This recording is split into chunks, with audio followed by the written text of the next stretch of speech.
Assalamualaikum warahmatullahi wabarakatuh. Perkenalkan, nama saya Puja Yasmin dengan NIM 22334096. Di sini saya akan membacakan resume saya mengenai obat dan penggolongan obat. Obat terbagi menjadi dua bagian. Yang pertama, pengertian obat. Obat merupakan sediaan atau panduan bahan-bahan yang siap digunakan untuk mengetahui atau menyelidiki sistem fisiologi atau keadaan patologi dalam rangka penetapan diagnosis, pencegahan, penyembuhan kesehatan, dan kontraksi. Kedua, peran obat. Peran obat terbagi menjadi 7 bagian. Yang pertama, penetapan diagnosa. Yang kedua, pencegahan penyakit. Ketiga, penyembuhan penyakit. Keempat, pemulihan kesehatan. Kelima, mengubah fungsi norma tubuh untuk tujuan tertentu. Keenam, meningkatkan kesehatan. Ketujuh, mengurangi rasa sakit. Materi selanjutnya, penggolongan obat. Penggolongan obat terbagi menjadi 5 bagian. Yang pertama, penggolongan obat berdasarkan undang-undang. Penggolongan obat berdasarkan undang-undang yaitu obat bebas. Obat bebas adalah obat yang boleh digunakan tanpa resep dokter. Yang kedua, obat bebas terbatas, yaitu obat yang sebenarnya termasuk obat keras tetapi masih dapat dijual atau dibeli bebas tanpa resep dokter dan disertai dengan tanpa peringatan.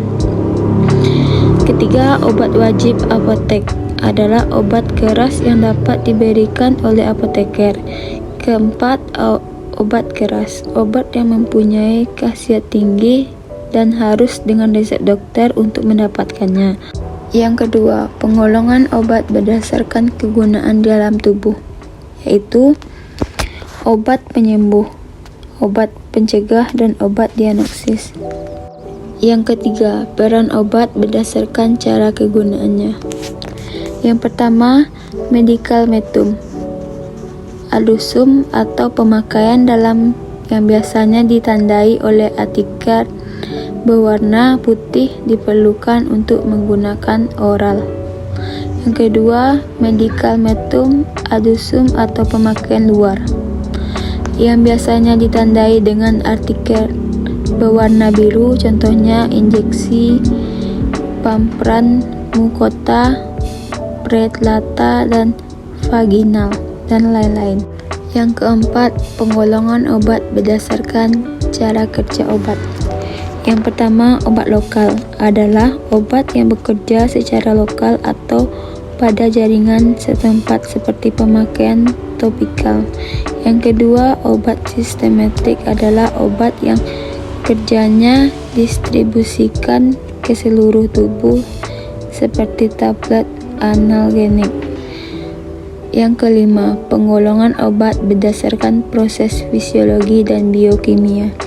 Yang pertama, farmadinamik, yaitu obat yang bekerja terhadap tubuh dengan jalan mempercepat atau memperlambat proses fisiologis atau fungsi biokimia dalam tubuh, misalnya hormon diuretik, introspektif, dan obat autonom.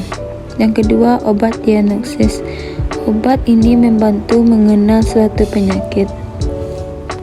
Penggolongan obat yang kedua yaitu bentuk kemasan. Terbagi menjadi 3. Yang pertama, bahan kemasan primer, yaitu bahan kemasan ini ditentukan saja langsung bersentuhan dengan produk obat, maka kualitas dari jenis bahan kemasan primer harus sangat baik dan aman. Ada 2 jenis kemasan primer, yaitu pemakaian untuk dosis tunggal dan dosis multi. Yang kedua, bahan kemasan sekunder, yaitu bahan ini tidak bersentuhan langsung dengan produk obat.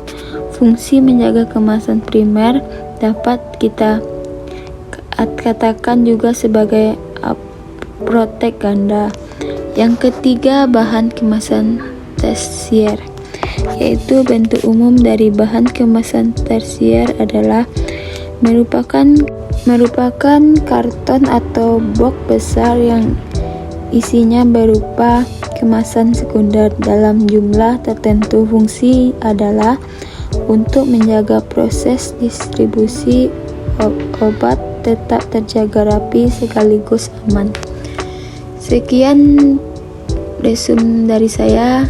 Assalamualaikum warahmatullahi wabarakatuh.